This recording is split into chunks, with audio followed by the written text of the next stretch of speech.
الرجيم بسم الله الرحمن الرحيم الحمد لله الذي هدانا لهذا وما كنا لنهتدي لولا أن هدانا الله لقد جاءت رسل ربنا بالحق ونور أن تلكم الجنة ورثتموها بما كنتم تعملون أشهد أن لا إله إلا الله وحده لا شريك له وأشهد أن محمدا عبده ورسوله لا نبي بعده ما شاء الله كان وما لم يشاء لم يكن ولا حول ولا قوة إلا بالله وبعد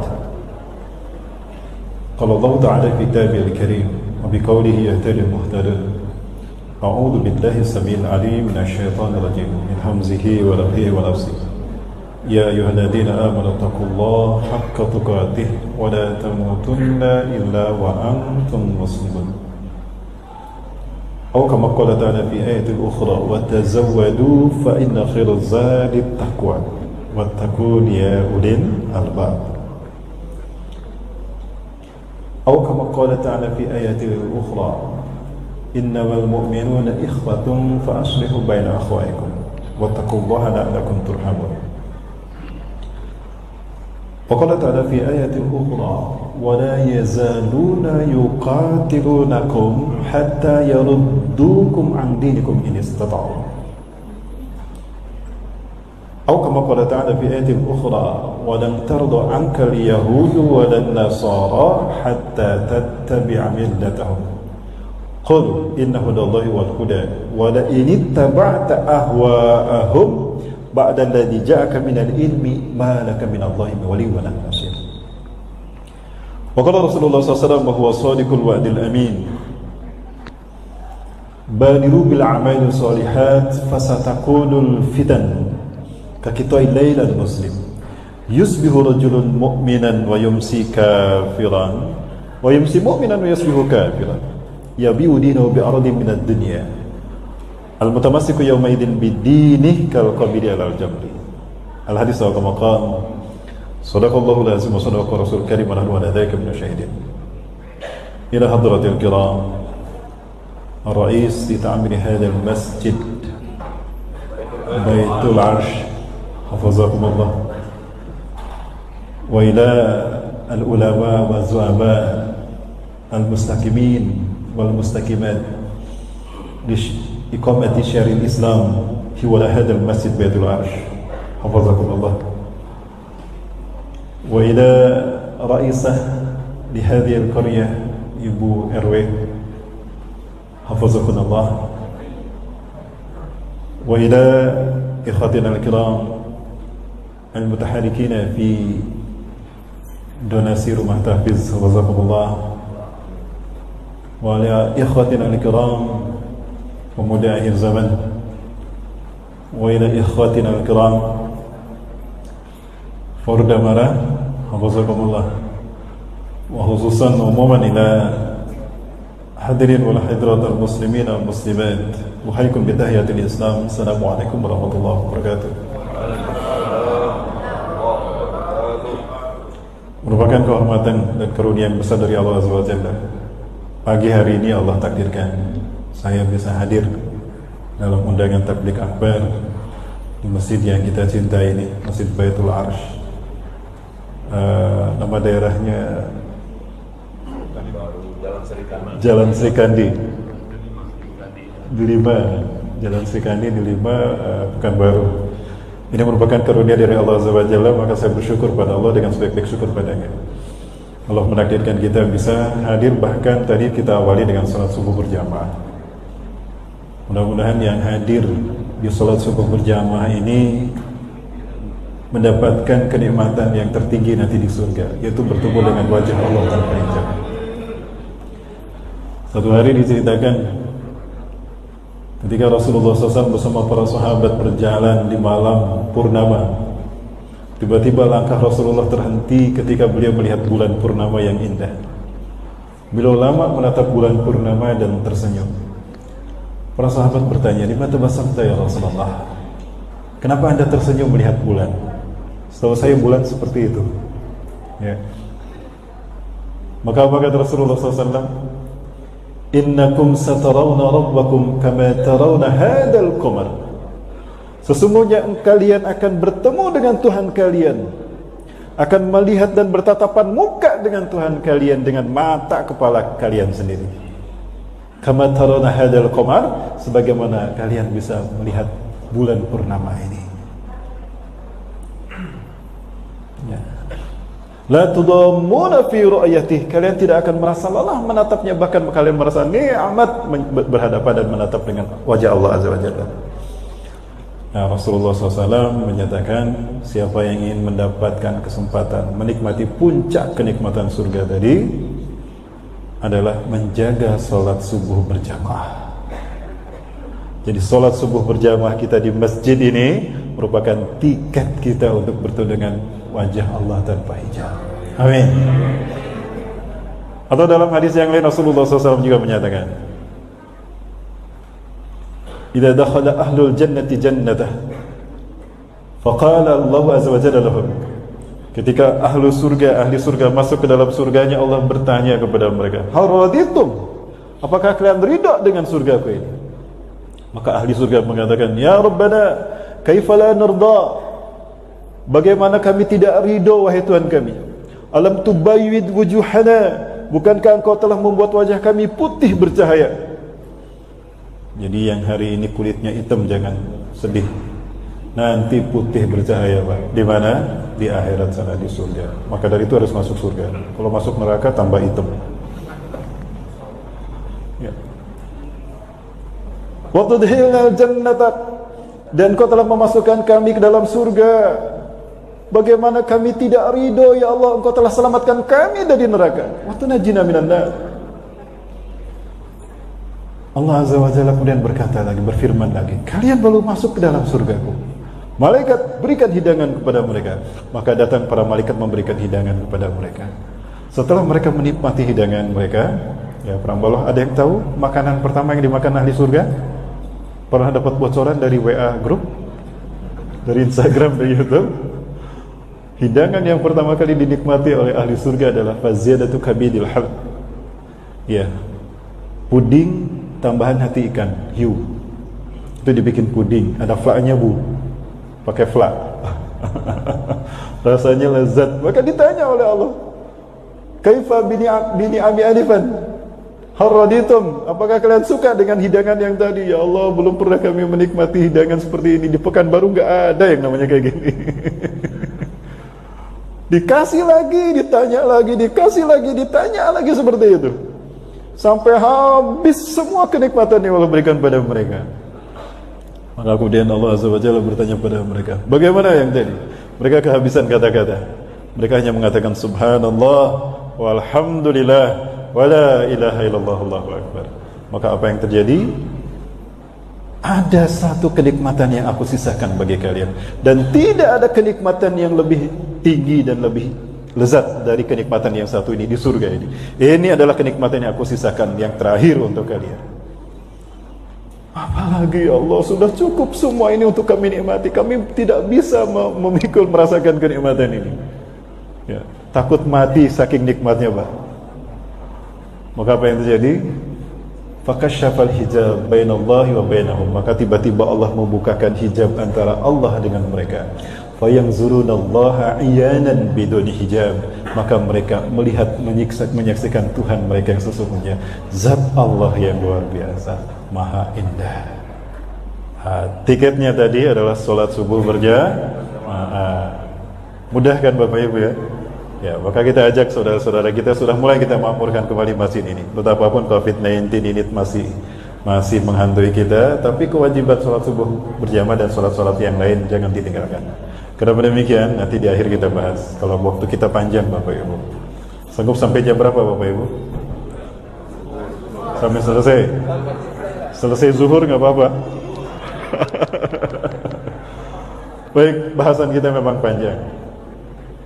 Yang saya hormati dan yang saya muliakan karena Allah, Bapak Ketua DKM Masjid Baitul Arsh beserta jajarannya dan yang mewakili.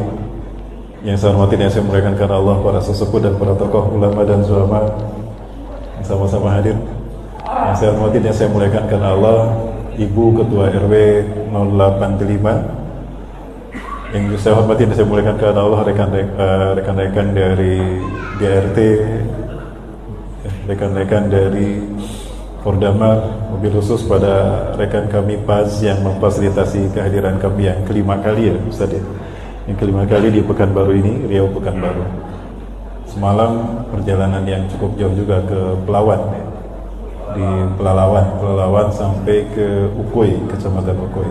Alhamdulillah. Ini kenikmatan bagi saya pribadi, maka saya bersyukur kepada Allah Subhanahu wa taala. Hadirin kaum muslimin semua, terima kasih Allah. Salawat dan salam selalu dilimpahkan dan tercurah kepada uswah dan qudwah kita Rasulullah Muhammad sallallahu alaihi wasallam. Nabi dan Rasul yang hadir ke tengah-tengah kita membawa sederet banyak keutamaan. Keutamaan yang kita rasakan hari ini banyak sekali. Allah tidak memberikan keutamaan ini kecuali hanya pada kita umat Nabi Muhammad. Salah satunya kita mendapatkan kehormatan untuk menjadi mukmin yang paling mulia. Suatu hari Rasulullah SAW bertanya para sahabat, ayyul mu'minina a'jaba ilaikum imanuhum. Mukmin manakah yang paling menakjubkan imannya bagi kalian? Bapak Ibu, kalau ditanya siapakah orang-orang beriman yang paling hebat imannya, jawabannya siapa Bapak Ibu? Para sahabat ada yang mengatakan, al-malaikatu ya Rasulullah, humul ladina a'jaba ilaina imanuhum. Para malaikat ya Rasulullah, mereka orang-orang yang mereka adalah makhluk Allah yang imannya luar biasa. La, bukan, kata Rasulullah. Wa kaifa la yu'minuna wa hum 'inda rabbihim. Bagaimana malaikat tidak beriman? Mereka ada di sekeliling arus Allah. Wajar mereka beriman. Mereka dekat dengan Allah Azza wa Jalla. Lalu ada juga sahabat yang menjawab, antum ya Rasulullah, al-anbiya wa rusul. Anda ya Rasulullah para nabi dan rasul? Apa jawaban Rasulullah SAW? La, bukan. Wa kaifa la nu'minu wal wahyu yunazzilu ilaina. Bagaimana kami tidak beriman? Wahyu diturunkan kepada kami. Wajar kami beriman. Bingung para sahabat, malaikat bukan, para nabi dan rasul bukan. Jadi siapa Bapak Ibu mukmin yang paling hebat imannya? Ada mushaf Quran Pak? Boleh pinjam mushaf Quran? Ada Quran? Di kantong saya ada Quran, Mas. Kemudian ada sahabat lain yang menjawab, idan nahnu ya Rasulullah ashabuk. Kalau begitu kami ya Rasulullah para sahabat Anda. Terima kasih Pak. Kalau begitu kami ya Rasulullah para sahabat Anda, mukmin yang menakjubkan imannya. Apa jawaban Rasulullah SAW? La, bukan kalian. Kaifa la tu'minuna wa ana baina azharikum. Bagaimana kalian tidak beriman? Aku ada di tengah-tengah kalian. Kalian bisa menyaksikan bagaimana aku mensiasati hari-hariku meniti jalan menuju surga, menuju ridhonya Allah. Di antara kalian ada yang berbuat dosa, aku tegur dia, selamat dia ada di neraka. Wajar kalian beriman. Bingung akhirnya para sahabat. Malaikat bukan, nabi dan rasul bukan, bahkan mereka pun bukan. Akhirnya mereka balik bertanya kepada Rasulullah SAW, famanil ladina a'jaba ilaina imanuhum. Lalu siapakah ya Rasulullah orang-orang yang menakjubkan imannya bagi kami? Siapa Bapak Ibu? Subhanallah. Alladina a'jaba ilaina imanuhum humul ladina yuhayyuna min ba'dikum. Orang-orang yang menakjubkan imannya bagi kalian adalah mereka yang hidup di akhir zaman. La yaltahiquna bi wala bikum. Dalam satu riwayat penjelasan dikatakan, mereka tidak bertemu dengan aku dan tidak pula sejaman dengan kalian. Wa yaltahiquna bi suhuf bi hadis min kitabillah. Mereka hanya bertemu dengan lembaran-lembaran kertas Allah ini, mushaf. Wa yu'minuna bima fiha, dan mereka beriman kepada apa yang ada di dalamnya. Itulah mereka yang hebat imannya, menakjubkan imannya. Baik, para mulai rahmati Allah. Lalu siapakah yang dimaksudkan ini? Ada yang hadir di sini yang pernah bertemu Rasulullah? Tidak ada. Ada yang hadir di sini yang pernah bermimpi bertemu Rasulullah? Jangankan bertemu, mimpi aja belum. Ada yang sejaman dengan para sahabat? Tidak juga. Dari mana kita tahu Allah sebagai Tuhan kita? Dari mushaf Quran ini. Dari mana kita tahu Islam, agama dan fitrah kita? Kalau bukan dari kitab ini, kalau bukan dari mushaf ini. Dan dari mana kita tahu Rasulullah Muhammad SAW adalah Nabi dan Rasul kita? Dari kitab suci ini. Inilah tiket kita untuk menjadi mukmin yang terbaik. Amin ya rabbal alamin. Allahu akbar. Maka bersyukur kita menjadi umat akhir zaman. Syukur kita yang lain. Ternyata para nabi dan rasul Allah, mereka berharap, ya Allah, hidupkan kami sampai umat Nabi Muhammad SAW dihidupkan. Saking luar biasanya mempertahankan iman Islam di zaman sekarang ini. Betapa tidak Bapak Ibu sekalian. Berat zaman sekarang pertaruhan menjaga iman dan Islam. Terasa tidak Bapak Ibu? Terasa benar. Ya. Sampai-sampai Rasulullah SAW menjelaskan betapa dahsyat fitnah akhir zaman itu. Membuat orang beriman dalam satu hari, kafir dalam satu hari. Berganti akidah antara iman dan kafir. Sebagaimana hadis yang tadi saya sampaikan, Rasulullah SAW bersabda, Badiru bil a'mali sholihat. Bersegeralah kalian melakukan amal soleh. Manfaatkan waktu untuk melaksanakan amal soleh. Fasayati alaikumul fitan, fasatakunul fitan. Karena akan muncul huru hara dan petaka menimpa kalian. Kakitoi lail, seperti potongan malam yang gelap gulita. Saking banyak fitnah demi fitnahnya. Dulu ada fitnah apa? Pelecehan terhadap Al-Maidah 51. Kemudian ada pelecehan kepada penistaan kepada para ulama. Sekarang terjadi lagi di Pekanbaru. Kemudian ada fitnah apa lagi Pak? Ya itulah. Berganti-ganti fitnah datang terus menerus menempa umat akhir zaman ini. Dan saking dahsyatnya fitnah itu kata Rasulullah, seseorang beriman di pagi harinya, kafir di sore harinya. Di sore harinya beriman, paginya kafir. Kenapa demikian? Ya bi'udinahu bi'aradi minad dunya. Menjual agamanya demi harta dunia, demi pangkat, demi jabatan, mereka jual agamanya. Sudah terjadi belum zaman sekarang? Sudah. Di luar negeri sana ya, bukan di Indonesia. Ya, di negeri 62.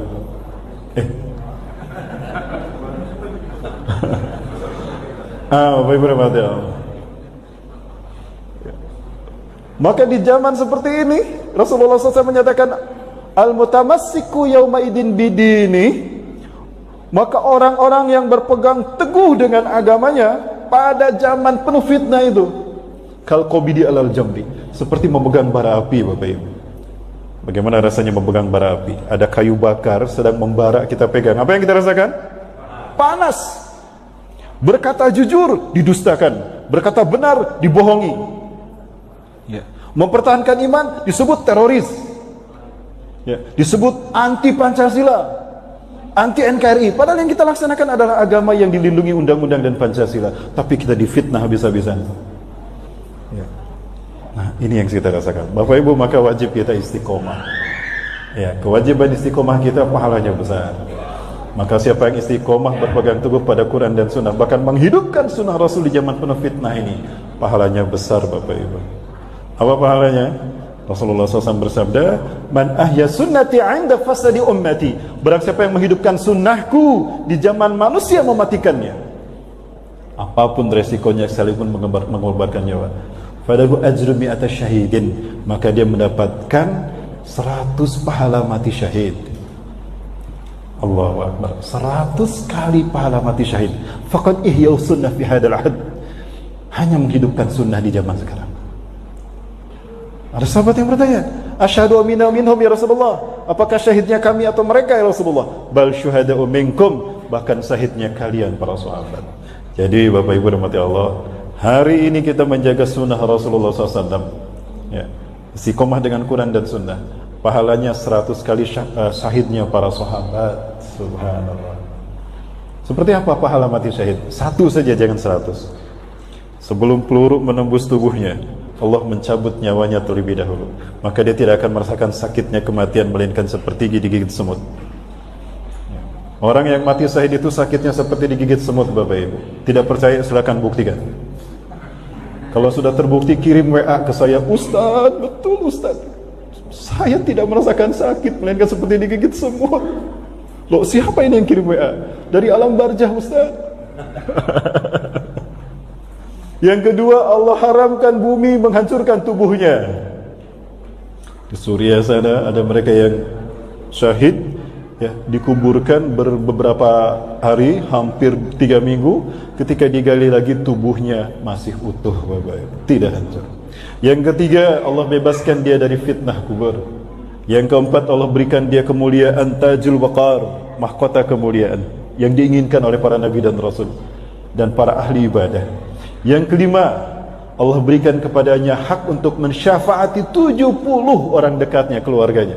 Silakan, ini 70 orang yang harus anda syafaati, dibebaskan dari siksa neraka dan masuk ke dalam surganya Allah. Ya. Alhamdulillah, kita sudah waktu syuruk. Bagaimana ini baru pembukaan Bapak Ibu? Udah masuk syuruk. Gimana nanti lanjut setelah sholat syuruk? Ya, jangan kemana-mana setelah sholat syuruk berjamaah. Tetap bersama saya selain satu ini. Allahu Akbar. Baik, kita cut sholat syuruk dulu. Baik, Bapak Ibu yang dirahmati Allah, karena waktu kita memang terbatas. Mohon maaf kepada mereka yang masih melaksanakan sholat sudah syuruk. Saya meminta izin untuk melanjutkan. Bismillah, alhamdulillah, wassalatu wassalamu ala rasulillah, wa la ilaha illallah, wa la quwata illa billah, amma ba'd. Bapak Ibu rahmati Allah subhanahu wa ta'ala, kembali kita bahas tentang tema kita al-wala wal bara. Dari segi bahasa, al-wala itu diambil dari kata wala yali wilayatan wa waliyan wa awliya'ah. Ya, artinya mencintai apa yang dicintai Allah, ya, meridhoi apa yang Allah ridhoi. Allah cinta pada kata-kata yang baik, maka kita harus berkata-kata yang baik. Allah cinta kepada kata-kata yang benar, maka kita harus berkata-kata yang benar. Allah cinta kepada amal saleh dan kebaikan, maka kita harus melakukan amal saleh dan kebaikan. Allah cinta kepada orang-orang yang beriman, maka kita pun wajib mencintai orang-orang yang beriman. Jadi intinya al-wala adalah mencintai apa yang Allah cintai.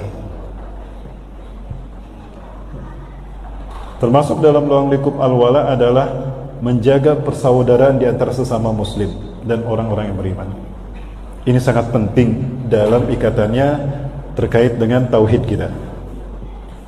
Saking besar dan wajibnya kita, utamanya kita menjaga persaudaraan sesama mukmin, sesama muslim, Allah hubungkan ini dengan sah tidaknya iman kita. Maka di dalam Al-Quran Allah Azza wa Jalla menegaskan innamal mu'minuna ikhwah. A'udzubillahi minasyaitonir rajim. Innamal mu'minuna, hanyalah orang-orang beriman itu ikhwatun, bersaudara. Ayat ini diawali dengan kalimat innama adatu hasyrin, artinya mau tidak mau harus begitu. Kalau tidak, ya berarti tidak. Apa maksudnya? Sungguh indah para ahli tafsir ketika menafsirkan ayat ini. Singkat kata-kata mereka tapi padat maknanya. Maksud firman Allah dalam ayat ini, innamal mu'minuna ikhwah, artinya idza intahatil ukhuwah intahal iman. Apabila persaudaraan sesama orang beriman putus, maka putus pula iman kita. Maka jadi jika ingin kita disebut orang beriman, jaga persaudaraan di antara kita sesama orang beriman. Jangan mau dipecah belah Bapak Ibu. Belakangan ini mudah sekali dan banyak serangan bertubi-tubi yang ingin memecah belah kita. Ya. Maka perbesar persamaan dan perkecil perbedaan. Hari ini kita sangat membutuhkan kebersamaan di antara kita, karena kita akan menghadapi satu fitnah yang sangat besar yang akan mengancam keutuhan bangsa kita, bahkan mengancam keselamatan anak-anak dan masa depan keluarga kita. Maka jaga persatuan, ya. Dan inilah yang disuruhkan oleh para nabi dan rasul, an aqimuddin wa la tatafarraqu fi, menegakkan agama dengan tidak berpecah belah. Kalau tidak berpecah belah berarti berjamaah. Nah, ini yang harus kita lakukan sebagaimana sholat kita berjamaah. Dan inilah yang disampaikan oleh para nabi dan rasul. Ya. Yang kedua, al-bara. Al-bara artinya berlepas diri. Ya. Bara'a yabra'u bara'atan, artinya berlepas diri. Apa maksudnya? Jadi dari istilahnya adalah bahwa al-bara ini, ya, berlepas diri dari apa yang Allah benci, berlepas diri dari apa yang Allah murkai. Maka di sana ada kandungannya, maknanya bahwa kita membenci apa yang Allah benci. Kita tidak menyukai apa yang Allah tidak sukai. Allah tidak suka kepada kata-kata dusta, tinggalkan itu kata-kata dusta. Allah tidak suka kepada kebatilan, tinggalkan kepada kebatilan tadi. Ya. Allah benci kepada kekufuran, maka tinggalkan yang namanya kekufuran. Nah, al-wala wal-bara inilah yang diajarkan oleh para nabi dan rasul dalam bentuk amalia sehari-hari. Jadi kalau dalam bahasa lain Bapak Ibu sederhananya, al-wala wal-bara adalah perwujudan dari kalimah tauhid yang ada dalam diri kita, yang menjadi inti Islam, di ajaran-ajaran agama Islam, risalah Islam yang disampaikan oleh para nabi dan rasul. Bagaimana kalimat la ilaha illallah Muhammadar Rasulullah diwujudkan. Bapak Ibu yang mati Allah Subhanahu wa taala, fitrahnya manusia hidup di dunia ini adalah di dalam Islam. Seperti ikan yang hidup di dalam air. Aman, damai, tentram dan bersahaja. Betul? Bagaimana ikan hidup di dalam air? Aman tidak? Tentram, damai. Karena memang ikan habitatnya di air. Silakan tanyakan pada ikan, ikan gimana bagi hidup kamu di dalam air? Enak tidak, damai tidak? Jawabannya pasti seperti apa yang saya sampaikan. Karena saya pernah bertanya sama ikan, Bapak Ibu. Ya, tapi nggak ada jawaban, Bapak Ibu. Maka jika ada manusia hidup di luar Islam, itu seperti ikan yang berada di luar air. Sekali lagi Bapak Ibu, ketika ada manusia yang hidup di luar Islam seperti ikan yang hidup di luar air. Ada ikan yang bisa hidup di luar air? Tidak ada Bapak Ibu. Bagaimana nasib ikan jika berada di luar air? Ya nggak jauh beda seperti ikan bakar, ikan goreng, pepes ikan. Seperti itu. Ya. Maka kita akan menyaksikan lambat laun, cepat ataupun lambat, mereka-mereka yang hidup di luar Islam ini akan hancur. Ya. Maka apapun yang diraih oleh manusia, kehebatan teknologi, kecanggihan teknologi dan kehebatan infrastruktur yang mereka bangun, kehidupan yang megapolitan, jika tanpa iman dan Islam akan hancur berkeping-keping. Ibarat gunung es yang tinggi menjulang ke langit, hancur roboh mencair oleh terik sinar panas matahari. Hanya mereka yang punya iman dan Islam saja yang bisa bertahan dari gelombang dahsyat fitnah akhir zaman. Insya Allah kita aman semuanya Bapak Ibu sekalian. Bapak Ibu yang mati Allah Subhanahu wa taala, ada satu testimoni yang sangat baik dari seorang pakar sejarah dari Israel yang namanya Profesor Moses Saron. Dia berbicara tentang Islam. Ini satu testimoni yang cukup bagus. Saya belum pernah bertemu dengan beliau. Yang pernah bertemu dengan beliau dan bersahabat baik sampai sekarang adalah Babe Haikal Hasan, ya, Ustadz Haikal Hasan. Itu bersahabat dengan beliau. Berapa kali saya ke Palestina, ke Israel, gak pernah bertemu sama beliau karena gak kenal, gak punya nomor WA-nya Pak. Ya, tapi beliau ini berpandangan seperti ini. Ini pure Bapak Ibu, pandangan seorang pakar sejarah Israel. Bagaimana Bu? Ada insiden Bu?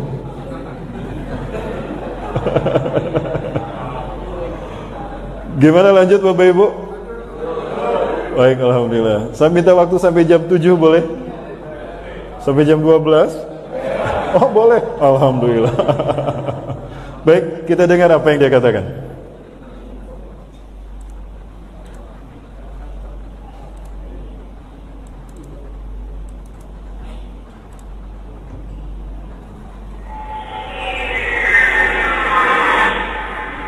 The real question is the attitude of Islam to history. And in fact, what we find, basic attitude is that all history is in fact an Islamic history. That means that all the major figures of history basically are Muslims. From Adam down to our own time. So if the Jews or the Christians are demanding something and basing it on the fact that there was a king called Solomon, or a king called David, or a prophet called Moses, or Jesus, then of course what they are doing, they are saying something which is not true, or in fact they don't know that all ngambil apa? Speaker aktif. Yang bukan ngambil pointer.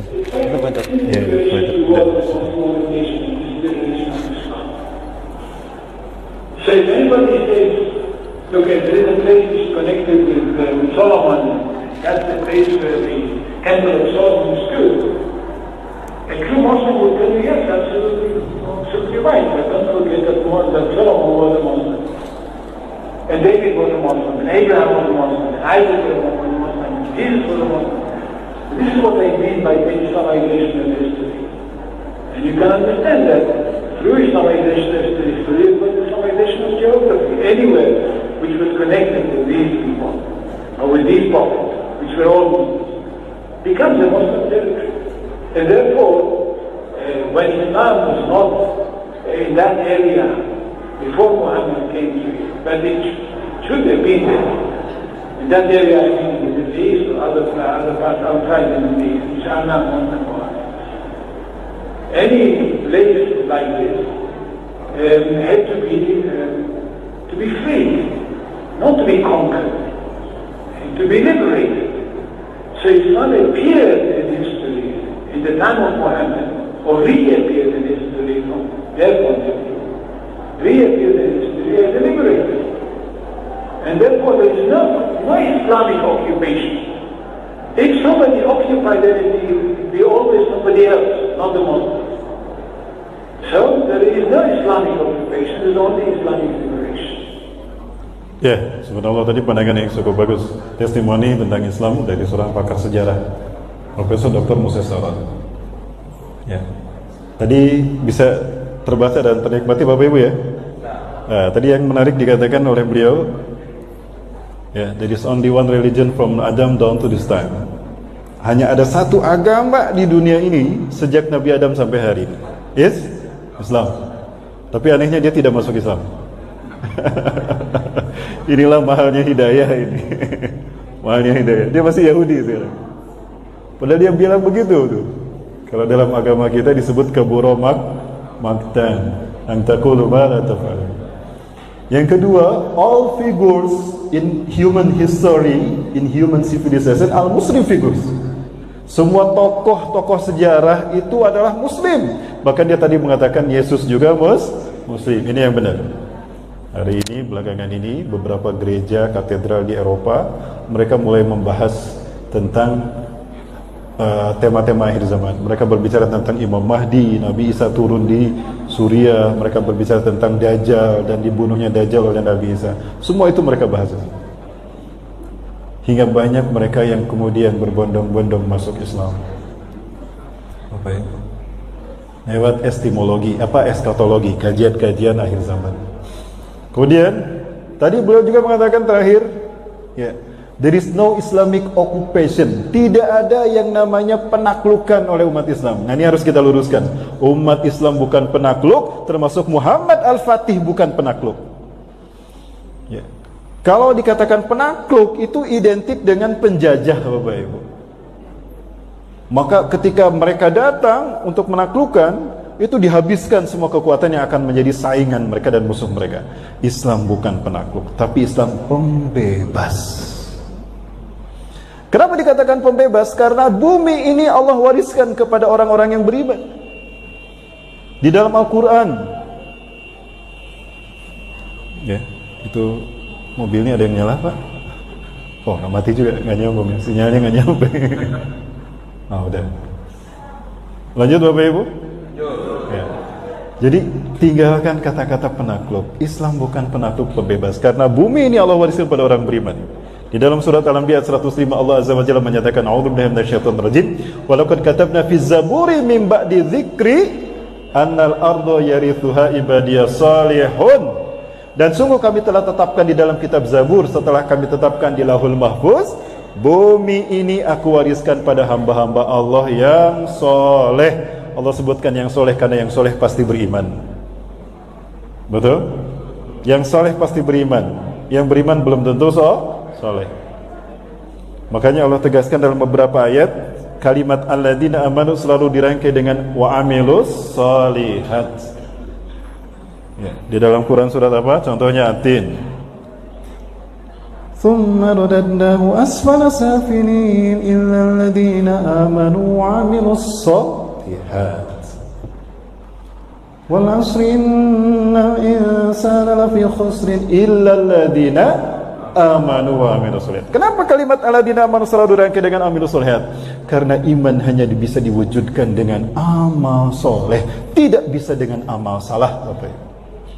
Maka jika ada orang yang ngaku beriman, ucapannya sombong, merasa benar sendiri dan menyalahkan orang lain. Jika ada orang yang beriman maunya memecah belah orang lain, merasa benar maka tidak mau menerima nasihat orang lain, menyakiti hati orang lain, bahkan menzolimi orang lain, berarti ada masalah dengan imannya. Karena hakikat orang beriman itu bersaudara. Baik, Bapak Ibu rahmati Allah Subhanahu wa taala. Bapak Ibu rahmati Allah, jadi umat Islam itu pembebas, bukan penakluk. Kemarin luar biasa, kita mendapatkan satu basyirah dari Allah, isyarat kebangkitan Islam. Ya, seorang presiden Turki yang bernama Erdogan, Recep Tayyip Erdogan, beliau dengan berani mengatakan bahwa Hagia Sophia adalah warisan dari Muhammad Al-Fatih untuk Muslim dunia. Kita tahu Muhammad Al-Fatih, nah maka kalimatnya Al-Fatih, pembebas. Itu membebaskan Konstantinopel, mengambil kembali dari orang-orang Romawi Bizantium Timur pada tanggal 29 kalau tidak salah Jumadil Ula 857 Hijriah, bertepatan dengan tanggal 29 Mei 1453 Masehi. Dan beliau memberikan surat mandat dalam surat yang ada kop suratnya Yayasan Muhammad Al-Fatih, bahwa Hagia Sophia adalah masjid bagi umat Islam. Maka ketika Turki Utsmani hancur 3 Maret 1924, ya, Hagia Sophia dikembalikan kepada statusnya gereja, kemudian museum selama 86 tahun kurang lebih. Maka kemarin beberapa hari yang lalu itu sholat wajib 5 waktu sudah dimulai, dan kemarin hari Jumat itu sholat Jumat pertama. Ya. Dan lihat reaksi Eropa, terutama reaksi Vatikan. Ya, Paus Fransiskus mengatakan, kami bersedih atas apa yang terjadi pada Hagia Sophia. Kok dia sedih ketika Hagia Sophia kembali menjadi masjid? Kenapa dia bersedih ketika pengadilan tinggi Turki memutuskan bahwa memberlakukan Hagia Sophia sebagai museum ilegal? Hagia Sophia adalah masjid bagi umat Islam Turki dan dunia. Dia mengatakan bersedih. Kok bersedih? Lalu apakah Paus bersedih ketika gereja-gereja di sudut-sudut Eropa dan Amerika bangkrut, tutup mereka? Apakah beliau bersedih ketika gereja-gereja hancur, tidak terawat? Kenapa beliau tidak bersedih ketika gereja beralih fungsi menjadi masjid? Dan kenapa beliau tidak bersedih ketika banyak jemaatnya yang masuk Islam kembali pada fitrahnya? Lalu kenapa giliran Hagia Sophia dikembalikan menjadi masjid dia bersedih? Bapak Ibu, karena Hagia Sophia simbol kemenangan dua peradaban manusia di muka bumi. Ketika Hagia Sophia diberlakukan sebagai gereja, itu simbol kemenangan Romawi atas umat Islam. Bukankah ini diperebutkan dalam pertarungan ideologi, Bapak Ibu? Muhammad Al-Fatih berperang bukan atas nama Turki, tetapi berperang atas nama Islam. Bahkan jauh sebelum beliau lahir, Rasulullah sudah memberikan basyirahnya. Di dalam sebuah hadis yang diriwayatkan oleh Imam Abu Daud rahimahullah. Ya. Mobil yang mana, Pak? Kok nggak mati-mati nih, Pak? Ya. Ada provokator di luar sana? Enggak. Baik, kita lanjut Bapak Ibu. Lanjut Bapak Ibu. Lanjut. Ya. Sampai mana tadi? Muhammad Al-Fatih. Ya. Apanya Muhammad Al-Fatih tadi? Nah, ini penyakit saya. Membebaskan, membebaskan itu. Ya. Jadi ketika Hagia Sophia diberlakukan menjadi masjid kembali, itu simbol kemenangan Islam atas mereka. Itu yang membuat mereka bersedih. Dan luar biasanya lagi Bapak Ibu, apa yang dikatakan oleh Erdogan, setelah Hagia Sophia ini, maka kami akan membebaskan Masjidil Aqsa. Allahu Akbar. Ini artinya Erdogan menyatakan siap berperang dengan siapapun yang menjajah bumi para nabi dan rasul. Apakah ini artinya umat Islam akan berhadapan dengan perang besar yang dinamakan Armageddon? Wallahu a'lam bishawab. Yang jelas Bapak Ibu, perang akhir zaman ini telah dibuka dengan apa yang dilakukan oleh Erdogan. Bapak Ibu rahmati Allah, ada satu tayangan. Berikut ini kita berkenalan dengan Erdogan. Ya.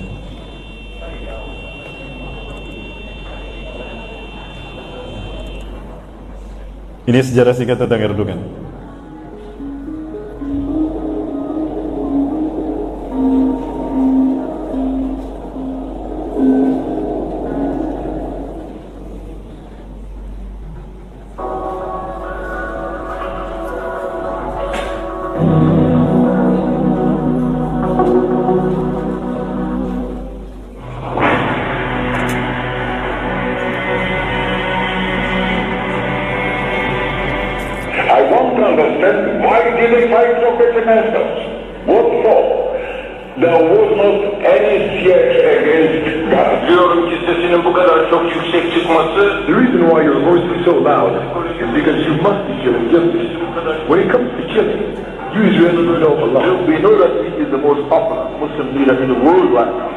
Why? Because he got up and walked out of a meeting with a baby killer, Shimon Peres. He got a hero's welcome when he went back to Turkey. Why they gave him a hero's welcome? Because he walked out of a meeting with a Jew who is a baby killer. And the Muslims like leaders like Erdogan. His position was very strong and brought honor to Turkey. Since the war on Gaza began, Erdogan has openly and strongly blasted Israel. Allah will sooner or later punish those who transgress the rights of innocence, he said. The elections center around one party and one man.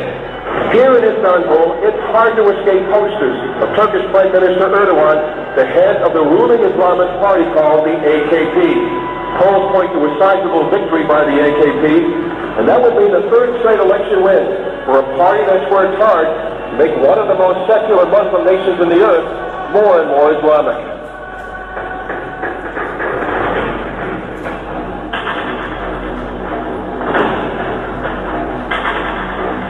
İkisi bir arada olduğu zaman adeta ters mıknatıslanma yapar. Mümkün değil ikisinin bir arada olması.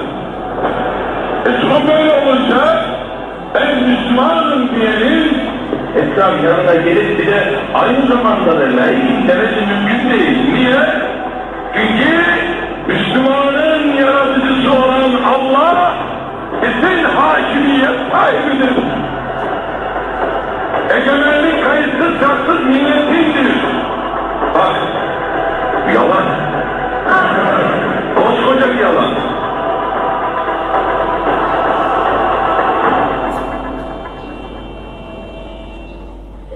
Can't you see when the Muslims are given a choice to vote, they vote for Sharia? In Turkey they vote for Islamic Party. They vote for the party which is anti-Islamic. In Turkey they vote for the Islamic Party. The leader, his wife wear hijab. The Prime Minister wear hijab, his wife wear hijab. The President, his wife wear hijab as well. Abdullah Gül, both of them, the President and the Prime Minister, their wives wear hijab. They vote for that party. Take your Sharia to people who want. Recently, Turkey elected a few years ago a political party which had Islamic leanings. Okay, and in those 2 years that political party was there, they opened up a number of Quranic memorization schools for the kids. So here you see how politics and education have a direct impact.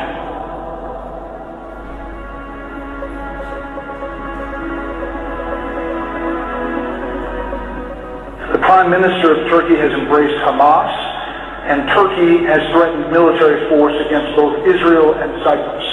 Well, obviously, when you have a country that is being ruled by what many would perceive to be Islamic terrorists, the United States is serious and that we're going to have to be dealt with.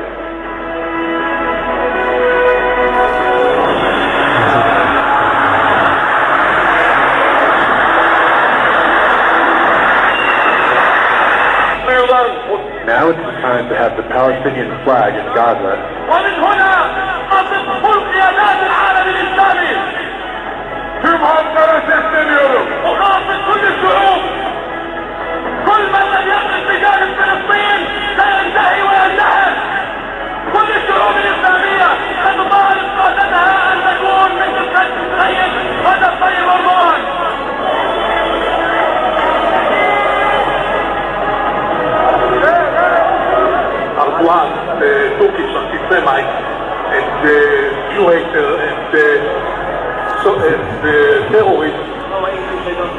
but I very love you. Turkey,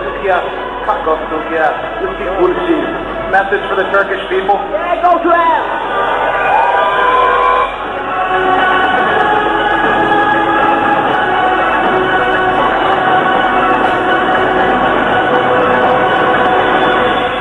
Turkey is the strongest military power, military might in the region. It's the second largest army in NATO. And the statements coming out of Turkey should be very concerning to Americans. Erdogan is saying 1.5 billion Muslims are waiting for the Turkish government to rise. This is pretty scary because Turkey rules only 70 million Turks. Why are they talking about 1.5 billion Muslims? They're talking about neo-optimism, and the statements have been proven that Erdogan has made these statements. The young generation in Turkey, because they're not realizing, there's a whole youth movement in Turkey calling for the glory days in which the Turkish government ruled via the caliphate. Some accuse the AKP of using democracy to gain power and then limit freedoms. Some even feel he hopes to re-establish an Islamic caliphate with Turkey as its head. Zira bu enkazın altından yeni bir uygarlık çıkacaktır. Yeni bir medeniyet çıkacaktır. Ve bu medeniyet inanıyorum ki 21. asırda İslam medeniyetinin öne geçtiği asır olacaktır.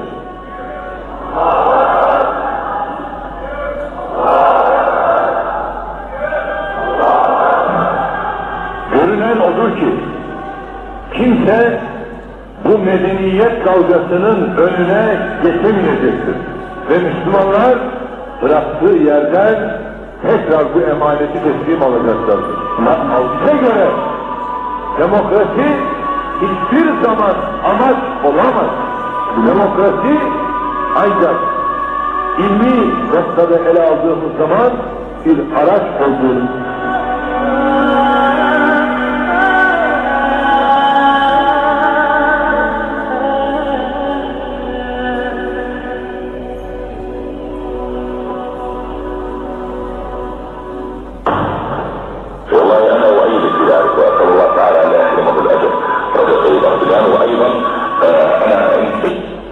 Ini adalah ulama dari Mekah Al-Mukarramah dari Arab Saudi, Dr.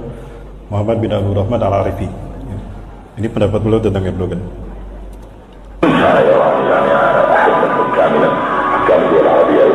يعني أقول مثل هذا الرجل لابد أن يشكر من قبلكم أيضا من حكامنا.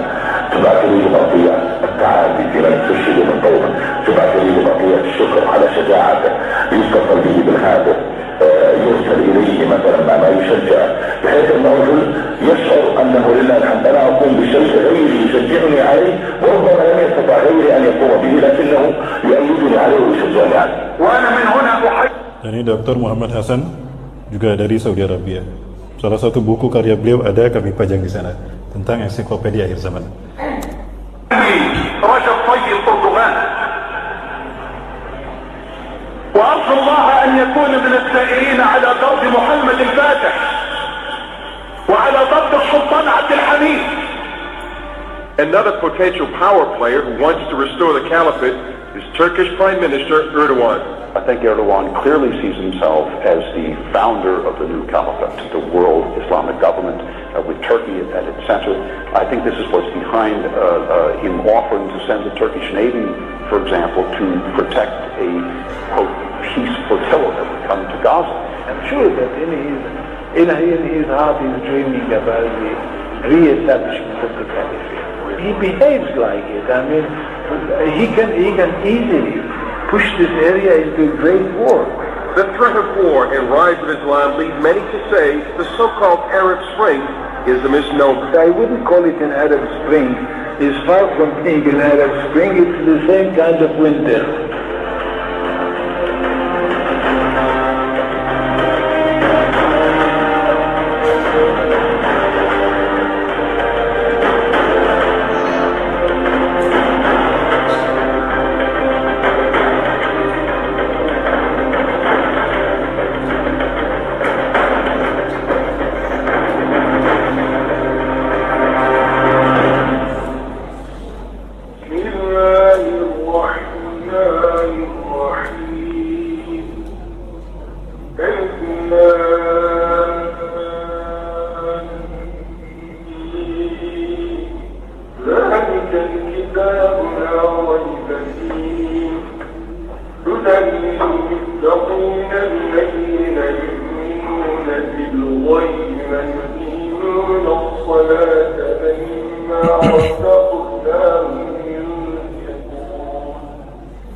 Bapak Ibu, satu tadi itu kenalan dengan Erdogan dan partai AKP-nya, AKP-nya, Partai Muslimnya.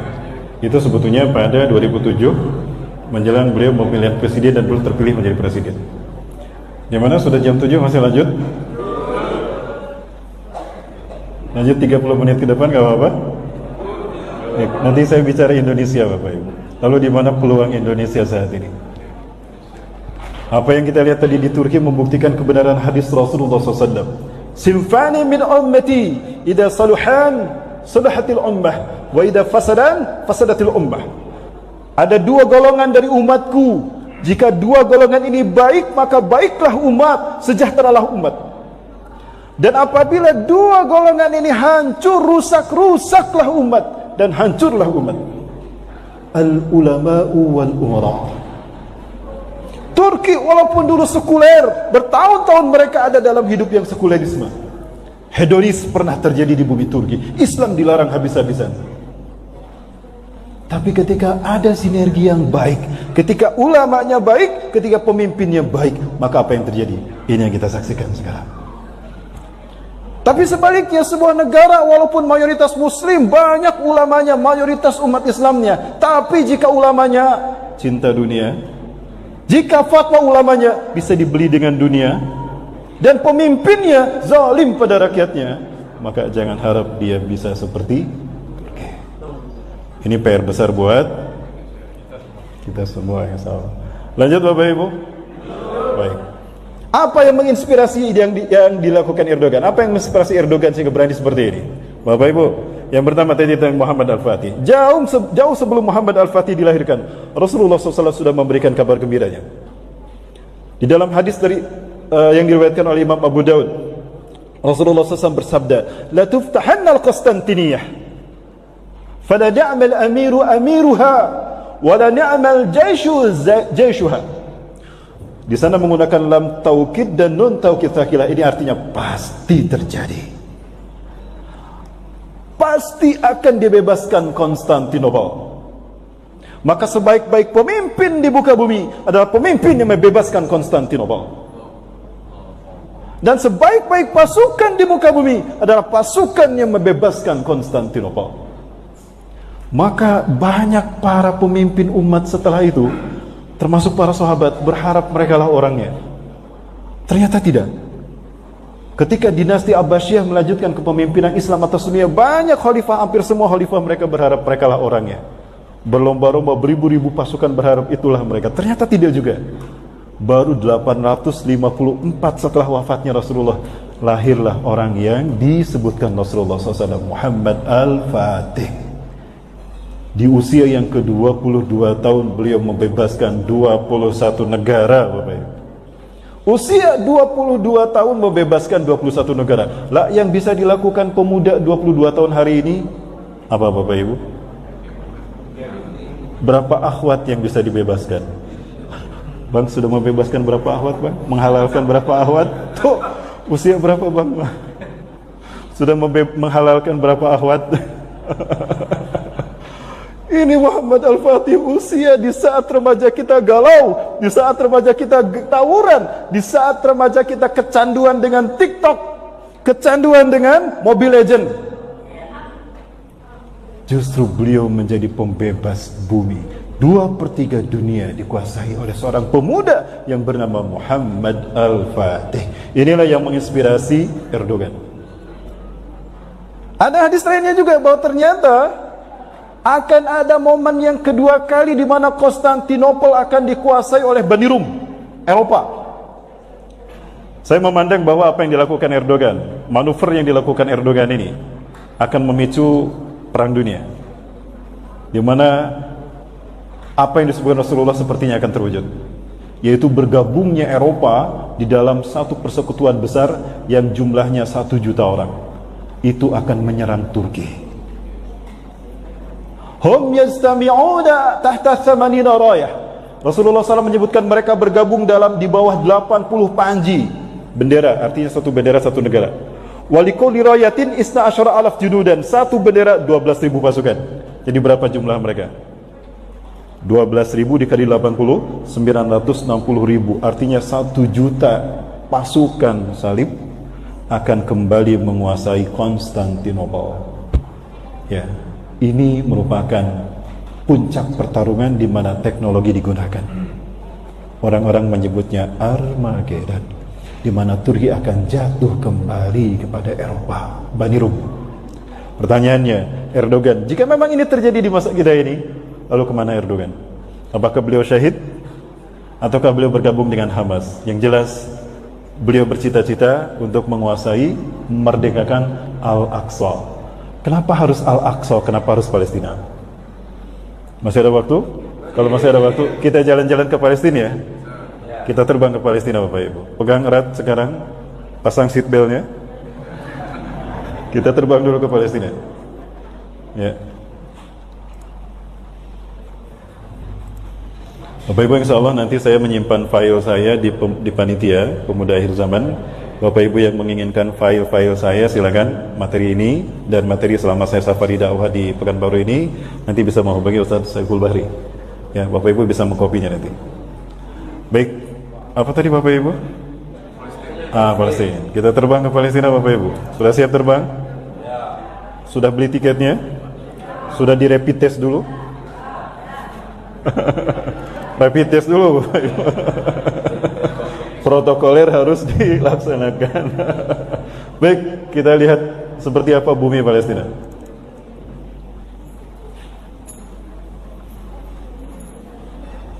Insya Allah kami selalu umrah ke tempat-tempat seperti ini. Nah, ini Palestina yang disebut dengan jantung dunia. Kenapa Theodor Herzl ingin sekali mendapatkan Palestina? Dia meminta kepada Sultan Abdul Hamid, Anda menguasai 2/3 dunia, sementara kami bangsa Israel tidak punya negara. Tolong beri kami satu titik saja, satu negara saja untuk kami bisa hidup aman dan damai. Mana yang kalian minta? Dia, ya, Theodor Herzl minta Palestina. Oh, tidak. Palestina adalah milik umat Islam, bukan milik Turki, milik umat Islam dunia. Karena dia jantung dunia. Menguasai Palestina berarti dia menguasai dunia. Inilah the heartland of the world. Ya, the world, bahasa Inggrisnya mohon maaf kalau saya salah ya. Ya, the heartland of the world. Ya, jantung dunia. Karena dia Palestina menghubungkan 3 benua, Afrika, Eropa, Asia. Menguasai Palestina, menguasai dunia. Inilah ambisi Zionis Yahudi. Maka ditolak mentah-mentah. Inilah bumi para nabi dan rasul. Tidak kurang dari 1.500 para nabi dan rasul dilahirkan di bumi Syam. Rasulullah menyebutnya Syam.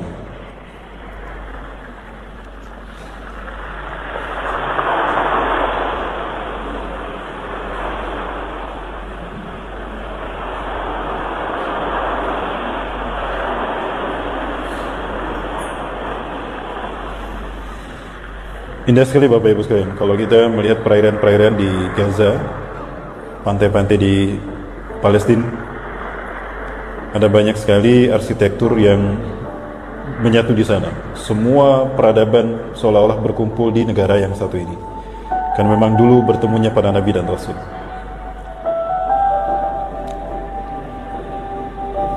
Ini adalah Nahrul Urdun, sungai Jordania. Sekarang ini sungai Jordan sudah mulai kering. Terakhir saya melihat sungai Jordan ini 2019, bulan Februari kemarin 2019 ya. Dan ini Danau Tiberias yang apabila danau ini kering maka tanda Dajjal akan muncul. Danau ini menghubungkan semua wilayah Syam, Palestina, Jordan, Suriah dan Lebanon.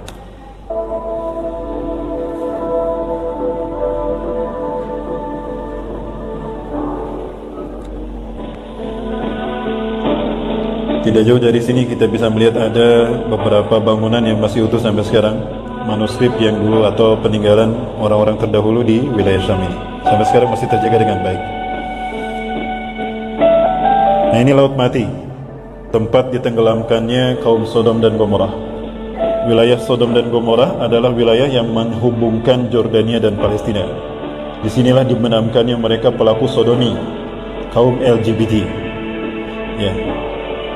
Dan ini garam. Kenapa garam ini muncul? Cara Allah mengharamkan ada kehidupan. Kenapa disebut Laut Mati? Karena tidak ada kehidupan. Jangankan ikan Pak, bakteri pun nggak bisa hidup, kuman pun nggak hidup. Jadi siapa yang Bapak Ibu punya penyakit kulit, rajin-rajinlah mandi di sini. Insya Allah sembuh Pak. Kurap, Kudis, Panu, Eksim, insya Allah. Nggak percaya, yuk nanti berangkat dengan saya. Insya Allah tahun ini kita berangkat lagi, Bapak Ibu ya. Kita umroh plus menapaki jejak peradaban Nabi dan Rasul. Insya Allah Bapak Ibu yang mau silakan daftar dengan panitia. Oh, jadi promosi ini. Kita lanjut Bapak Ibu. Nah, ini yang tersisa dari peradaban Sodom dan Gomora yang disebut dengan Masada. Masada ini konon katanya masih tersisa ada bangunan yang dulu rumahnya Nabi Lut. Nabi Lut ini keponakan Nabi Ibrahim, putra dari Haran, adik Nabi Ibrahim alaihissalam. Indah bumi Syam akan terlihat dari puncak Masada ini.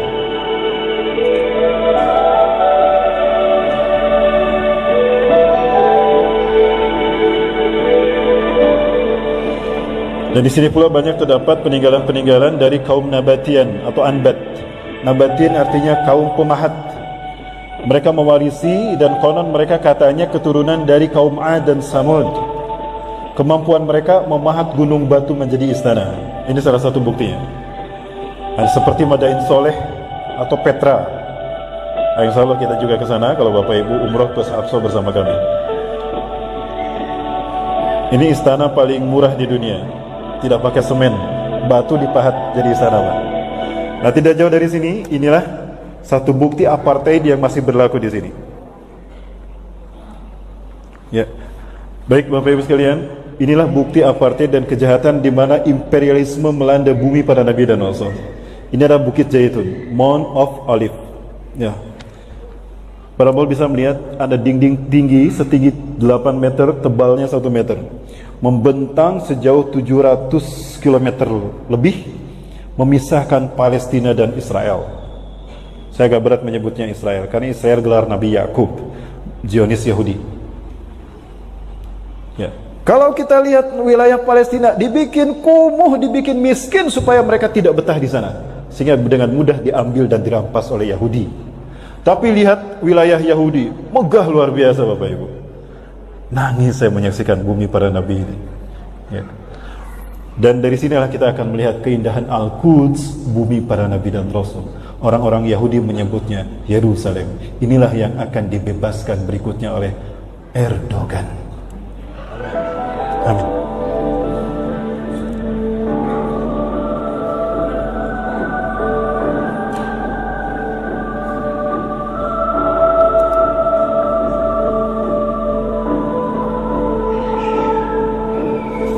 Ini Old City, ini Babul Amud yang biasa kita masuki. Ini istana kepolisian, markas kepolisian Israel. Kami selalu masuk lewat sini untuk masuk ke wilayah Al-Quds.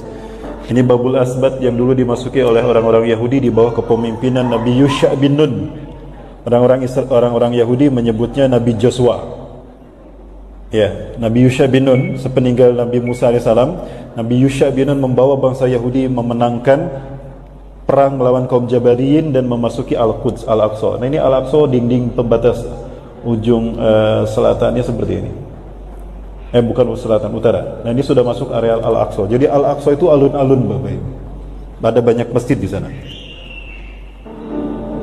Di sini ada makam sahabat Shaddad bin Aus dan Ubadah bin Samit atau Abu Darda. Sampai sekarang masih ada 2 sahabat makamnya di sana. Dan inilah Masjid Umar. Di masjid inilah Umar bin Khattab menerima kunci Al-Aqsa ketika beliau membebaskan Al-Quds. Pendeta Sophronius mengatakan, aku tidak akan memberikan kunci Yerusalem ini kepada siapapun, hatta kepada Umar bin Khattab, melainkan jika Umar datang ke sini langsung menerima kunci ini dari tangan saya. Maka Umar menyatakan, aku akan datang. Ketika Umar bin Khattab datang, diberitakan ke Al-Quds ini, takut tuh orang-orang Romawi dan orang Yahudi. Karena biasanya para penakluk, mereka selalu membantai rakyat lemah yang mereka taklukkan. Maka mereka bersembunyi, ketakutan dibantai oleh umat Islam. Umar paham itu. Maka ketika Umar bin Khattab memasuki Al-Aqsa, di Al-Aqsa ini Umar berkata dengan tegas, sebagaimana ketika Fathul Mekah, man dakhala hadzal masjid fahuwa aminun. Barang siapa yang masuk ke masjid ini, maka dia aman. Dan barang siapa yang menjaga ketentraman dan kedamaian sepanjang dia aman di bumi ini, maka dia bebas tinggal di Al-Aqsa. siapapun dia, Yahudi kah, Nasrani kah, apalagi Muslim. Maka pendeta Sophronius keluar menghampiri Umar bin Khattab, melambaikan tangan. Selamat datang wahai jenderal yang baik hati. Umar pun melambaikan tangan kepada pendeta Sophronius, lalu berjabat tangan dan berangkulan syahdu luar biasa. Inilah pembebasan Al-Quds oleh Umar bin Khattab. Tanpa tetesan darah. Apakah ini yang kalian sebut teroris, wahai para sekuleris? Tidak ada. Maka kemudian rakyat-rakyat Romawi, orang Nasrani, Yahudi keluar semua melambaikan tangan pada Umar bin Khattab. Bahagia mereka, tentram mereka tinggal di sana. Ini bukti jika khilafah atau Islam memimpin dunia. Tidak ada pembantaian, tidak ada perang. Betul? 1315 tahun Islam memimpin dunia. Sejak 610 Rasulullah diutus sampai Turki Utsmani 1924. Tunjukkan, adakah umat Islam membantai orang-orang non-muslim?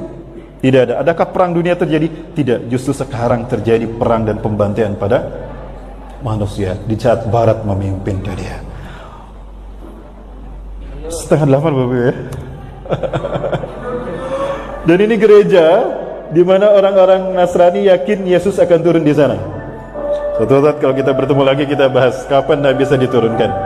Ya, wallahu a'lam bishawab. Tapi kita lihat hadis-hadisnya. Nah, inilah yang disebut dengan Babul Magharib. Ini Haitul Buraq. Ini adalah satu-satunya dinding yang diklaim yang masih utuh dari istana Nabi Daud dan Nabi Sulaiman. Maka dinding ini dinamakan Haitul Buraq. Karena ketika Rasulullah Isra Mi'raj memasuki Masjid Al-Aqsa ini, lewat pintu barat ini. Sekarang dikuasai Yahudi, Bapak Ibu. Mereka membuat terowongan di sini untuk menghancurkan ini. Karena sebentar lagi mereka harus memberikan istana bagi Dajjal, the God who's waited, Tuhan yang mereka tunggu-tunggu.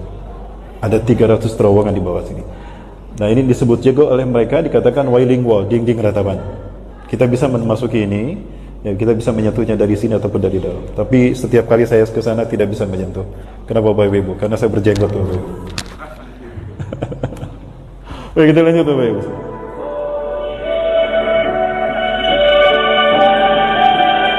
Nah, ini Al-Aqsa, alun-alun, tingginya kurang lebih 50 meter dari bawah sini ke atas.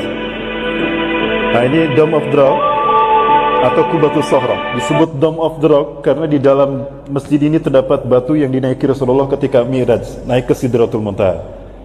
Ada batu besar, ya. Suatu saat nanti kita lebih dalam lagi pembahasan ini. Atau disebut juga Qubatus Sohra karena kubahnya emas berwarna kuning, dan memang emas. Disebut Qubatus Sohra. Ini bukti bahwa memang Romawi menguasai Al-Quds. Nah, ini Masjid Qibli. Kenapa disebut Masjid Qibli? Karena di masjid inilah kaum muslimin di Palestina, Syam ini sholat pertama kali menghadap ke Mekah. Tadinya di sini kiblat kita yang pertama, Bapak Ibu. Setelah Isra Mi'raj ini kiblat kita yang pertama. Ya, maka orang yang ada di sini sholatnya kemana aja? Bro, kamu kemana sholatnya? Saya ke barat. Aku ke timur ya. Saling bertolak belakang nggak apa-apa, boleh. Yang penting ada di sini. Tapi setelah turunnya surat Al-Baqarah ayat 144, ya, fawadu wujuhakum syatral masjidil haram, maka semuanya menghadap ke Mekah. Mekah ada di bawah sini. Maka sholat pertama di sini, sehingga ini dinamakan Masjid Kiblat atau Masjid Qibli. Di bawah masjid ini, di bawah lantai ini, nah ini ada pintu masuknya, itu disebut Masjid Marwani.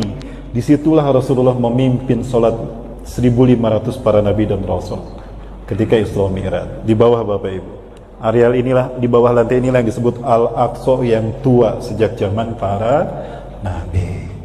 Bapak Ibu rahmati Allah, mau jalan-jalan ke sini? Insya Allah nanti nabung Bapak Ibu ya. Nanti berangkat bersama saya. Kita kajian langsung di bumi para nabi dan rasul. Rasulullah SAW pernah menyatakan dalam salah satu hadis sahih dari Abu Hurairah radhiyallahu anhu, riwayat Imam Bukhari Muslim. Rasulullah SAW bersabda, "La tushaddu rihal ila thalathatil masajid." Jangan kalian berziarah dengan niatan ibadah kecuali pada 3 masjid. Al-Masjidil Haram, wa Masjidil Rasul SAW, Masjid Nabawi, wa Masjidil Aqsa. Pertanyaannya, kenapa Masjid Baitul Ars tidak disebutkan? Karena belum ada, Pak. Kenapa Istiqlal tidak disebutkan? Ya, 3 masjid ini. Masjidil Haram, titik tolak dakwah tauhid sejak Nabi Adam sampai Nabi Ibrahim. Masjid Nabawi, titik tolak dakwah tauhid di muka bumi untuk Nabi yang terakhir Rasulullah SAW. Lalu Masjidil Aqsa untuk siapa? Untuk Imam Mahdi. Ya. Betulkah Imam Mahdi akan datang? Betul.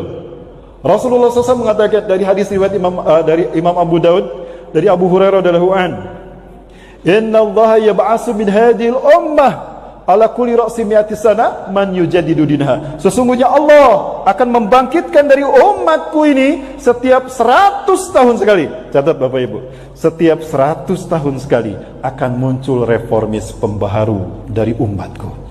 Bukan Nabi, bukan Rasul, tapi mujaddid reformis. Tugasnya satu, membersihkan Islam dari paham-paham sesat. Maka tidak ada lagi perpecahan ketika mereka datang, ketika beliau datang. Kedua, membuat Islam tegak di seluruh dunia. Yang ketiga, menciptakan perdamaian dan keamanan seluruh dunia. 100 tahun sekali. Ya. Baik, Bapak Ibu, inilah untuk Imam Mahdi. Kapan Imam Mahdi akan diutus? Jika wafatnya seorang raja, lalu 3 anak putra mahkotanya mereka, 3 putra mahkota mereka berebut kekuasaan. Yaktatilu salah satu inda Kanzikum, akan berperang 3 laki-laki di sisi Ka'bah kalian. Kanzikum itu bah Ka'bah. Setelah wafatnya seorang raja. Ya, jadi akan ada pertumpahan darah di Masjidil Haram, Pak, setelah wafatnya seorang raja. Dan kita tahu raja terakhir penguasa Mekah dan Madinah ini adalah Raja Salman. Bagaimana kondisi Raja Salman sekarang? Masya Allah. Ada 3 putra mahkota yang sekarang berebut antara Muhammad bin Salman, Muhammad bin Nayef, dan Khalid bin Farhan. 3. Apakah ini isyarat Imam Mahdi akan datang? Dan Imam Mahdi datang diutus di musim haji, Pak. Fayamkusu fil alam sab'an aw thamaniyan, yakni hajjajan. Beliau akan tinggal di muka bumi antara 7 sampai 8 tahun musim haji. Berarti dimulai di Baitul Kubra oleh umat Islam dunia di musim haji. Musim haji sebentar lagi kan? Dan yang membaiat kepadanya sedikit. Kenapa sedikit? Karena memang sedikit mereka yang beribadah haji saat itu.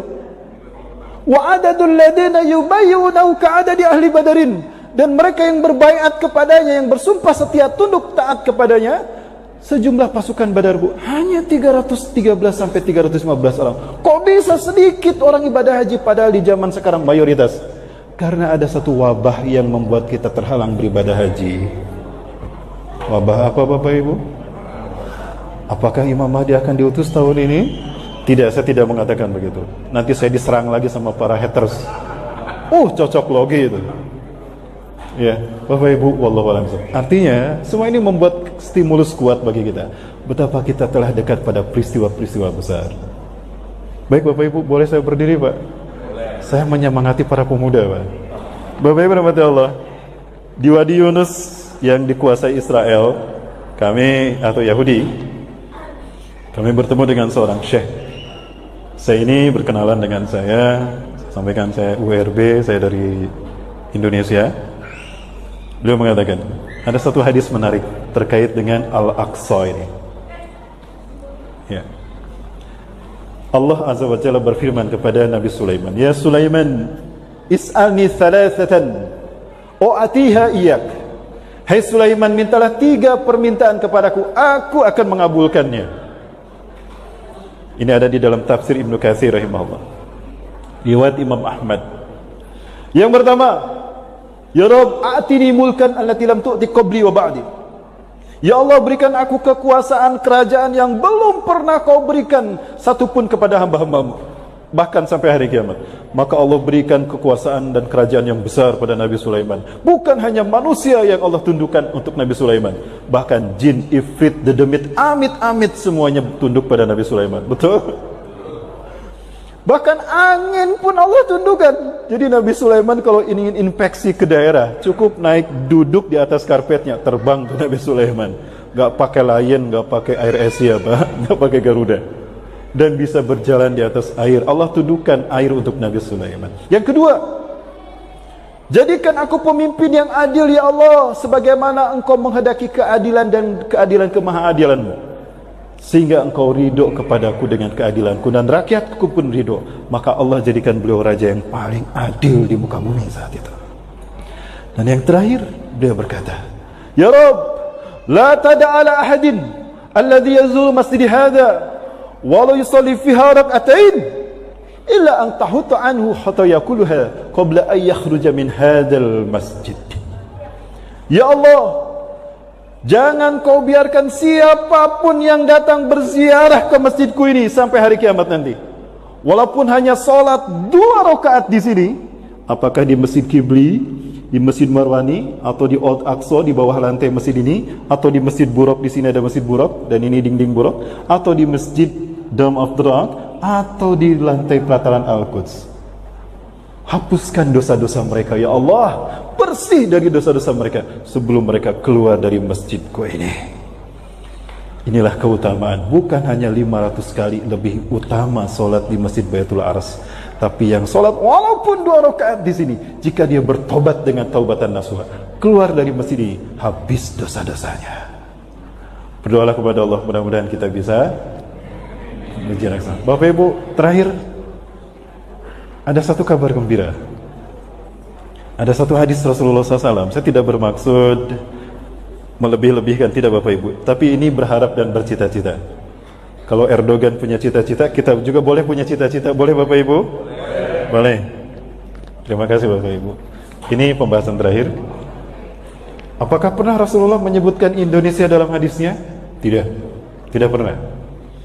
Tapi yang saya tahu Rasulullah pernah menyebutkan merah putih dalam hadisnya. Pernah mendengar Rasulullah menyebutkan merah putih dalam hatinya, dalam hadis beliau Bapak Ibu? Kita lihat hadisnya Bapak Ibu.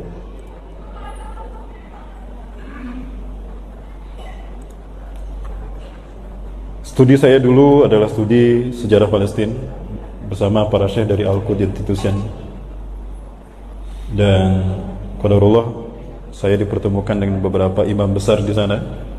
Ini adalah Syekh Ali Yaqub Al-Abbasi. Tahun 2012 kita seminar internasional di kota Bandung, melanjutkan apa yang dulu dibahas di Turki Bapak Ibu. Mohon maaf ini saya perlihatkan, padahal saya sudah tinggi ya Bapak Ibu, lebih tinggi dari saya. Setelah sholat subuh di Masjid Qibli, saya keluar, beliau ternyata sepatunya berdampingan dengan sepatu saya. Kamu ada di sini? Alhamdulillah beliau masih ingat Bapak Ibu. Ternyata saya viral juga di sana Bapak Ibu. Karena saya musuh Yahudi Pak. Beliau ini yang pernah saya tanya pendapatnya tentang hadis Rasulullah yang satu ini. Ini saya temukan di dalam Sahih Muslim Syarah Syekh Nawawi rahimahullah. Fahaddasana Abul Abbas Muhammad bin Ya'qub, terus sampai Sauban. Anna Sauban hadasahu, bahwa Sauban bercerita, annahu sami'a Rasulullah sallallahu alaihi wasallam yaqul, bahwa Sauban mendengar Rasulullah sallallahu alaihi wasallam bersabda, Inna Rabbi zawaliyal arda, sesungguhnya Tuhanku melipatkan untukku bumi ini. Bumi yang tadinya bulat dibikin datar. Jadi bumi datar apa bulat? Bulat. Inna Rabbi zawaliyal arda, sesungguhnya Allah Tuhanku melipatkan bumi ini untukku. Hatta ra'aitu masyariqaha wa maghriba, sehingga aku melihat kekayaannya terbentang dari timurnya hingga ke baratnya. Wa'atani al-kanzain, dan Allah memberikan kepadaku 2 pusaka, al-ahmar wal abyadu, pusaka merah dan putih. Sekali lagi Rasulullah menyebutkan pusaka merah dan putih. Wa anna ummati, dan sesungguhnya umatku sayablugu mulkuha, akan sampai kembali kekuasaannya di akhir zaman, ma zawaliya minha, dari apa yang Allah lipatkan. Artinya di akhir zaman umat Islam akan kembali menguasai dunia, dari timur hingga ke barat dunia. Allahu Akbar. Allahu Akbar. Bapak Ibu, hadis ini saya tanyakan pada beliau, kaifa ra'ayukum an hadzal hadis? Hunaka matnun fi hadzal hadis alladhi yasummu li wa ana. Ada hadis yang mengatakan bendera kami merah putih saya. Hadzal hadis yadullu alaina Indonesia. Apakah hadis ini menunjukkan kami Indonesia? Kamu bisa aja. Beliau menepuk pundak saya. Tapi apa beliau dalam ceramahnya mengatakan, la na'taqid himmatana li tahrir al-Quds wa Palestin ala yadil muslimin, ala yadil Arab, wala ala al-Gharbiyyin, wala bi ittihadihim. Kami tidak berharap merdekanya Al-Quds Palestina dan kembalinya Al-Aqsa pada pangkuan kaum muslimin kepada Arab. Mereka sudah dapat giliran dulu. Tidak pula kepada Barat dan PBB. Tapi kami yakin kembalinya Al-Quds dan merdekanya Palestina, pertolongannya akan datang melalui tangan kalian, hei Indonesia. Allahu Akbar. Itu salat subuh, Pak. Salat asar kami diimami oleh Dr. Yusuf Abu Sunaidah. Ini tahun 2016. Kunjungan saya 2016 bersama jemaah travel ke Surindo. Aduh, mohon maaf, kaget. Kita teriak takbir kepada beliau. Nah, ini kami bertemu di madrasah yang dulu dibangun oleh Abu Darda, ya, dan juga Ubadah bin Samit atau ya, inilah pondok pesantren tahfiz Quran di Palestina pertama di masa para sahabat. Makam mereka ada di samping dinding ini, makam mereka berdua, ya, Ubadah bin Samit ya dan Abu Darda. Nah, saya tanya pada beliau tentang merah putih, hadis merah putih. Ma ra'yukum ya Syekh? Bagaimana pandangan Anda tentang hadis ini? Hunaka kathiru ma'ani min hadal hadis. Ada banyak arti dari merah putih hadis ini.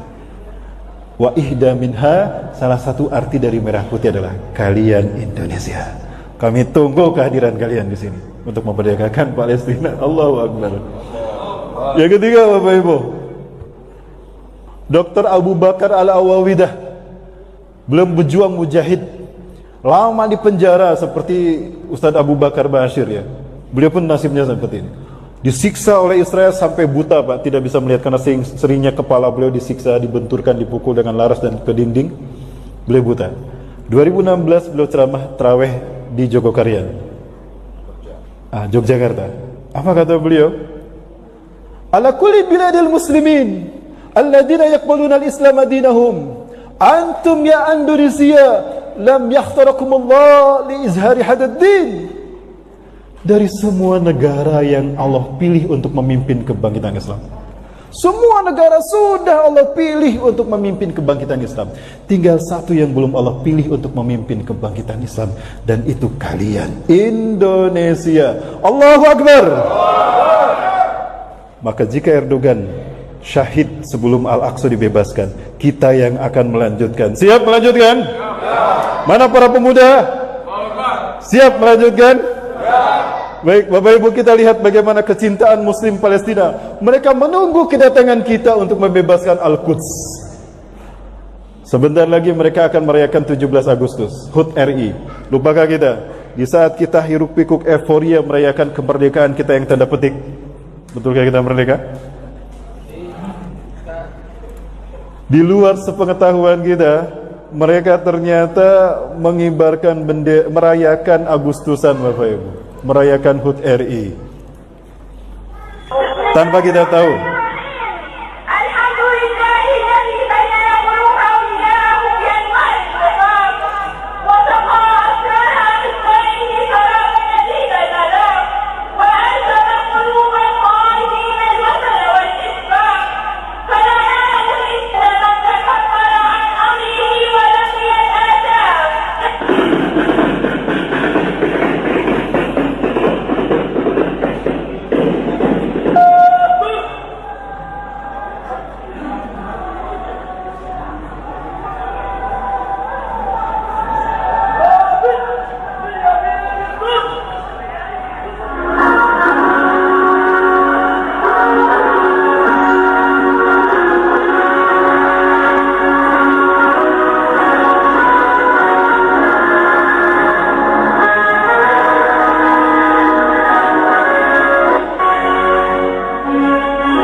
Sampai selesai mereka mengibarkan bendera kita. Seorang teman bertanya pada mereka, "Lima data kamu di dewan awalan? Kenapa kalian mengibarkan bendera kami terlebih dahulu, bukan bendera kalian?" Ya ikhwatil Indonesia, hei saudaraku Indonesia, kami kibarkan bendera kami, bendera Anda Indonesia terlebih dahulu. Dan kami sekarang ini masih dijajah, maka kami belum bisa merdeka. Bagaimana kami akan mengibarkan bendera kami? Kami masih dijajah, darah-darah kami masih membasahi bumi Syam. Yahudi masih bercokol di tanah-tanah para nabi ini. Tapi kami yakin kemerdekaan akan terjadi, akan lahir bagi kami jika kalian menguasai, bangkit memimpin dunia. Ini kata-kata mereka. Jika kalian menguasai dunia, hari itulah kami akan mengibarkan bendera kami setinggi-tingginya. Allahu Akbar. Kita sambut apa yang menjadi cita-cita Erdogan. Dan ini adalah tugas para pemuda. Karena setiap kali Allah menzahirkan Islam di muka bumi, setiap kali tauhid Allah tegakkan, maka para pemuda selalu berada di garda terdepan. Betul? Ashabul Kahfi, mereka pemuda. Ashabul Rayatis Sud, mereka pemuda. Maksudnya Ashabul Uhdud, dia seorang pemuda Waddah. Dan para nabi pun diutus ketika usia muda. Dan Muhammad Al-Fatih seorang pemuda. Dan Imam Mahdi pun seorang pemuda. Maka saya yakin pemuda Indonesia lah yang akan berada di barisan terdepan dari barisan Taifah Mansurah, satu dari 3 pasukan yang akan membebaskan Al-Quds. Dan jika Al-Quds sudah kita bebaskan, dan jika panji Islam berkibar di bumi Al-Quds, maka kiamat lebih dekat kepada kita ketimbang pundak dan kepala kita. Kepada Abdullah bin Hawalah Al-Azdi, Rasulullah mengatakan, "Ya Ibnu Hawalah, hai Ibnu Hawalah, jika kamu melihat panji tauhid berkibar di bumi Al-Aqsa atau di pelatarannya, fasa'atu aqrab ilaikum, maka kiamat lebih dekat kepada kalian ketimbang kepala dengan pundak kalian." Sekarang detik-detik berkibarnya panji ini sedang diusung oleh Erdogan. Jika Erdogan gagal, insya Allah kita para pemuda Indonesia yang siap akan melanjutkannya. Siap melanjutkannya? Takbir! Takbir! Bapak Ibu mohon maaf biar semangat karena sudah endingnya ini. Terima kasih Bapak Ibu sudah hadir dan mengundang saya. Terima kasih kepada Masjid Bayatul Arsh yang telah mengundang saya. Bapak Ibu rahmati Allah, masih banyak beberapa materi yang akan saya sampaikan. Saya masih ada 2 pertemuan di sini di Pekanbaru, mulai nanti ba'da zuhur ya Ustaz ya, sampai nanti ba'da maghrib kita lanjut kembali, ba'da isya. Tapi saya yakin materi akhir zaman ini tidak sempat kami sampaikan semua. Maka Bapak Ibu yang membutuhkan materi-materi akhir zaman di luar, makanya kami sengaja meminta kepada PAS untuk menyajikan buku-buku tentang akhir zaman. Ya, buku-buku akhir zaman Bapak Ibu bisa lihat, itu referensi-referensi yang saya gunakan juga diantaranya. Plus pengobatan Tibun Nabawi, itu juga kami sediakan madu-madu untuk menjadi pengobatan. Ini bukan jualan, tidak Bapak Ibu. Karena keuntungannya akan sebagian besar akan kami gunakan ya, beberapa persen kita akan gunakan untuk membiayai para penghafal Quran. Karena yang akan menjadi salah satu barisan terdepan adalah para penghafal Quran. Inilah kenapa kami bersinergi dengan DRT, donasi rumah tahfiz. Jadi Bapak Ibu ingin berkontribusi untuk kebangkitan Islam, luar biasa. Kita mungkin tidak bisa berkontribusi seperti orang Turki dan Palestina dengan nyawa-nyawa mereka. Tapi setidaknya kita dari Indonesia bisa berkontribusi.